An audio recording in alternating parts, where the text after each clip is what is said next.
صحابہ کرام میں نماز کا مقام دیکھیں. یزید بن شجرہ رضی اللہ عنہ بیان فرماتے ہیں مر رسول اللہ صلی اللہ علیہ وسلم ذات یوم ببعض اسواق المدینہ کہ اللہ کے رسول صلی اللہ علیہ وسلم مدینہ کے بازار سے گزرے. وَإِذَا غُلَامٌ أَسْوَدٌ قَائِمٌ يُنَادَى عَلَيْهِ تبھی آپ نے ایک کالے غلام کو دیکھا جس کے لیے ندا لگائی جا رہی ہے. لِيُبَاعَ فِي مَن يَزِيد اس کو بیچا جا رہا تھا اور پکارا جا رہا تھا کہ ہے کوئی اس میں مزید قیمتوں میں اضافہ کرے.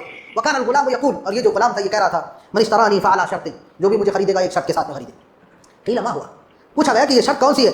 قال لا يمنعني من الصلاة الخمس خلف رسول الله کہ جو بھی آدمی مجھے خریدے گا وہ مجھے اللہ کے نبی کے پیچھے 5 نمازیں پڑھنے سے نہیں روکے. فاشتراه رجل على هذا الشرط ایک آدمی نے اس شرط کے ساتھ اسے خرید لیا. وكان يراه رسول الله صلى الله عليه وسلم عند كل صلاة مكتوبة اور وہ اللہ کے نبی کو ہر نماز میں جا کر کے دیکھتا تھا. اس کے بارے میں صحابہ کہتے ہیں وكان يصلي والنبي صلى الله عليه وسلم يراه وہ جب نماز پڑھتا تھا اللہ کے نبی اس کے چہرے کی طرف دیکھتے رہتے. سوچو آپ اس کے نمازی ہونے کی وجہ سے اللہ کے نبی کو کتنی محبت تھی اس سے. وہ جب نفل نمازیں پڑھتا تھا اللہ کے نبی اس کی طرف دیکھا کرتے تھے. سبحان اللہ یہ مقام دیکھو نماز کا. چنانچہ وكان يراه رسول الله صلى الله عليه وسلم عند كل صلاة ففقده ذات يوم اللہ کے نبی نے ایک دن انہیں گم پایا. فقال لاصحابه اين هذا الغلام آپ نے اپنے صحابہ سے پوچھا یہ غلام کہاں ہے مجھے نظر نہیں آ رہا. فقالوا محموم یا رسول اللہ اللہ کے نبی بیمار ہو گیا ہے اس کو حمہ ہے بخار ہے. فقال النبي صلى الله عليه وسلم قوموا بنا نعوده آؤ اس کا ہم کیا کرتے ہیں اس کی عیادت کرتے ہیں.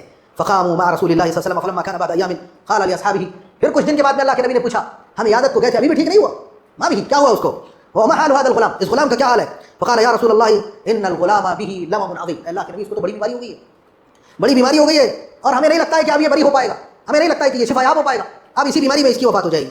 فجاء النبي صلى الله عليه وسلم وهو في حالة الموت اللہ کے نبی اس کے پاس میں آئے اس حالت میں کہ وہ موت کے عالم میں تھا نزاع کے عالم میں تھا. فجاء النبي صلى الله عليه وسلم ووضعه على عضده اللہ کے رسول صلی اللہ علیہ وسلم نے اس کو اپنی ران پر رکھ لیا اور اپنی چادر سے اس کو ڈھانپ دیا. سبحان اللہ یہ منظر دیکھو آپ اللہ اکبر. فقبض على تلك الحال اسی حالت میں وہ دنیا سے گیا. فقال الصحابة فتولى رسول الله صلى الله عليه وسلم غسله وتكفينه ودفنه فدخل على أصحابه من ذلك أمر عظيم فقال المهاجرون هجرنا ديارنا وأموالنا وأهالينا فلم يرى أحد منا في حياته مثل ما وجد هذا الصحابي. کہتے ہیں اللہ کے نبی صلی اللہ علیہ وسلم نے اس کے غسل کا انتظام فرمایا اس کو غسل دیا اس کے کفنانے کا انتظام فرمایا اس کے دفن کا انتظام فرمایا اور مہاجرین اور انصار کو غیرت آ رہی کہ ایک غلام ایک ادنا غلام اس کی اللہ کے نبی اتنی خدمت کر رہے ہیں اس کا اتنا اہتمام کر رہے ہیں یہاں تک کہ مہاجرین نے تو یہ تک کہا کہ ہجرنا دیارنا واموالنا ہم نے تو اپنے مال اور اپنے گھروں کو اللہ کے نبی کے لیے چھوڑ دیا اور اللہ کے نبی نے ہمارا کبھی ایسا اہتمام نہیں کیا. وواسيناه باموالنا فاثر علينا عبدا حبشيا تو یہ حبشی غلام کو اللہ کے نبی اتنا اہتمام دے رہے ہیں. فانزل الله هذه الايه تو اللہ نے آیت اتاری یا ایھا الناس انا خلقناکم من ذکر وانثى وجعلناکم شعوبا وقبائل لتعارفوا ان اکرمکم عند الله اتقاکم.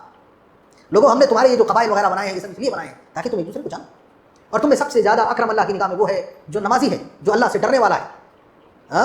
اب یہ حدیث اور کتاب اللہ کی آیت یہ بتاتی ہے کہ اللہ کی نگاہ میں اس کے رسول کی نگاہ میں اکرم آدمی وہ ہے جو نمازی ہے جس کی ذات اگر غلام بھی ہو غلام سے زیادہ ہمارا آج غلام نہیں ہے.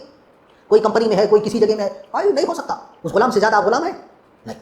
اس غلام کی زندگی نے ہمیں اور آپ کو یہ سکھا دیا ہے کہ تمہارے اوپر کیسا بھی شدت کا عالم آ جائے تمہاری 5 وقت کی نماز مت نہیں ہونا